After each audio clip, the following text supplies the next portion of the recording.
Maria, Dan, Lauren, additional income through side hustles while living in the Netherlands. Now let's see, all of them should open their own business. Do you have additional income through side hustles while living in the Netherlands? Or perhaps you're embarking on a new business venture and wondering how to navigate the process effectively. Whether you already have that extra income or you're only planning to set up a new venture, in this video you will learn whether you need to start a company at all, because chances are you don't have to.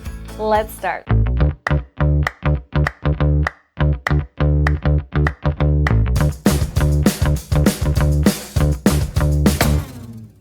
Alright, here is the deal in the Netherlands. Usually, if you're running a business, you gotta open up a legal structure. But guess what? Just because you've got some extra moolah coming in doesn't mean that you're automatically an entrepreneur in the eyes of tax authorities. And if you're not officially an entrepreneur, you don't have to go through the whole legal structure hassle. And instead, you can declare this income as your income from other activities. So the big question here is, are you actually seen as an entrepreneur? To deal with the most common situations, we have invited 3 guests today. Meet Maria.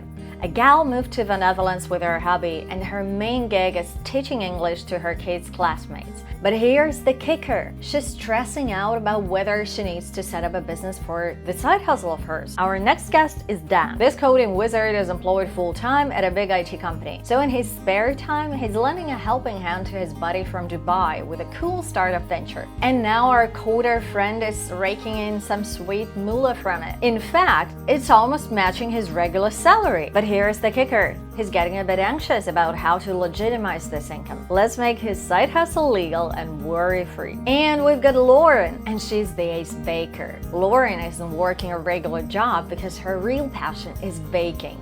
And guess what? She just scored her first corporate customer after a series of smaller ones. She's even got the extra mile and created her own website and kickstarted a marketing campaign. Now, here's the big question on her mind. Does she need to go the extra step and incorporate her own company? Now, let's see if all of them should open their own business. Buckle up, because we are going to embark on this little test that will point you in the right direction on whether you need to set up a business in the Netherlands. These questions we're about to dive in are based on the requirements from the tax authorities and Dutch Labor Bureau. So they're legit. But a fair warning, this process might get a little tricky, so stay sharp and pay attention. And trust me, it's gonna save you a bundle, because business consultations in the Netherlands don't come cheap. Are you ready? Let's do this. Here are 7 key questions. Do you have a product or service that is ready to be sold? If you're able to dance, that's more of a skill, but not yet a service you're offering. And even if you started teaching dancing, it may not be seen as entrepreneurship yet, especially if you're not selling a lot of tickets to your dancing classes. Similarly, if you're in the process of creating an app, but it's not yet available on App Store or in Google Play, you don't yet have a service ready to be sold. Remember, our friend Dan is still developing his startup platform, so his answer to this question is no. Lauren does have a product that is ready to sell, and for Maria, it actually depends. But for the experiment, let's say that she knows what type of English classes she teaches, and she knows the audience they're designed for. So her answer is yes. Next question is, are you actively looking for customers? Are you spending a significant amount of time searching for and attracting new customers? And if the answer is no, you're not considered an entrepreneur.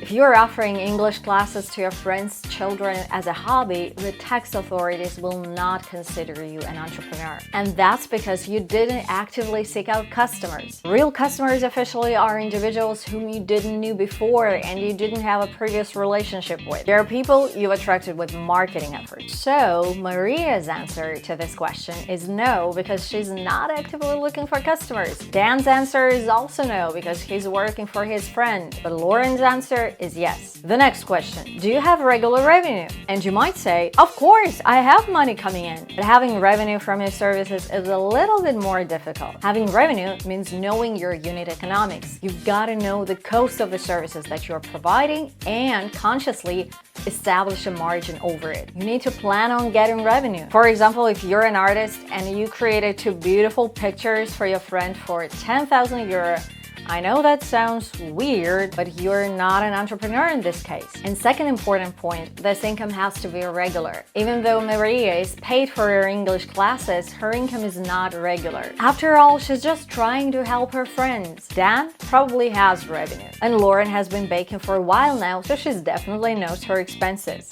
And we're moving on to the next question. And by the way, if you're learning something new, if you're enjoying this video, please like it and subscribe to my channel. That will definitely motivate me to create more videos for entrepreneurs like you. Thank you. And the next question is, are you making any investments in your business? And when we talk about investments, it's not just limited to money. Your time and effort also count as investments in your business. So consider this question. Are you directly investing money in your business? Do you have any assets, logos, business cards, websites, flyers? Are you investing your time in creating content and visuals for your business? Back to our friends, Maria doesn't invest a lot of time and effort in her business. Her real goal is just to educate her kids' friends. She's not planning on opening an English school or being a private tutor for a lot of money. Dan is indeed investing his time into creating an asset, and it's a lot of effort. And Lauren's definitely investing everything she has.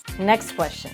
Is your business your primary job, your main activity? This is crucial. The Dutch tax authorities will only consider you as an entrepreneur if you're investing a significant amount of time in your business. If you're employed and you work 40 hours a week, but then you're spending an additional 10 hours doing freelance work, even if those 10 hours bring in more than your full-time job, you're not an entrepreneur. You're not considered an entrepreneur because that's just your income from your side hustle, right? You will be recognized as an entrepreneur and will need to register a legal structure only when you allocate more time to being an entrepreneur than to anything else. It's important to keep in mind that this country prioritizes classes are her main activity. So, but there's a maximum number of hours you can work, and it's 60 hours a regular job. For Lauren, her business is her main job.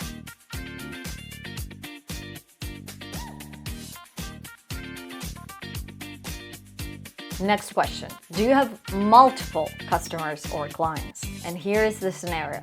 Let's say you're a JavaScript developer and you have a full-time job, but then another company wants to hire you as a freelance developer. How do you declare this income? In this case, it's not considered employment, but rather freelance work, especially if the company is located outside the Netherlands. Like in Dan's case, he only has one customer, his friend's company. And for Maria and Lauren, the answer is yes. And here comes the last question. Can you make your own decisions in the work that you're doing? There's a little bit of gray area there, and there is a fine line, but generally, if you have a job, you have an employer, and it's your employer who decides what you'll be doing today or what assignments you perform, unless you're a C-level manager. So for Dan, the answer to this question will depend on his role. Is he a partner in his friend's startup? Does his voice count? It's a tricky question, but for Maria and Lauren, the answer is yes. So out of the 3 people we saw today, only Lauren has to set up a legal structure. Why?